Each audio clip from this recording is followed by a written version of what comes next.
చూడండి 29 ఖురాను 29, 46, 47. ఇది దివ్య ఖురాన్ల మాటలే చెప్తున్నాను. ఒకవేళ మీరు కూడా గ్రంథం ఉంటే వెంటనే చూడడానికి ప్రయత్నం చేయండి.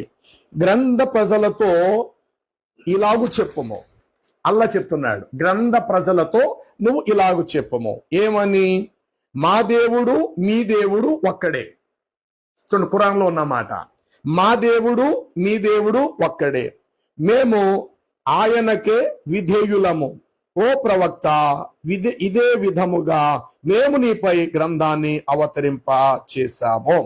అంటే ఈ విషయము ముహమ్మద్కు చెప్తూ నువ్వు వెళ్ళి క్రైస్తవుల మధ్యకు, ఇశ్రాయేలీల మధ్యకు వెళ్ళి చెప్పు.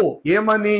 మా దేవుడు మీ దేవుడు ఒక్కటే, మీరు పూజించి ఆరాధించే దైవం, మేము పూజించి ఆరాధించే దైవము ఒక్కటే అని ముహమ్మదుకు ఖురానులో ఈ వాక్యం రావటం జరిగింది.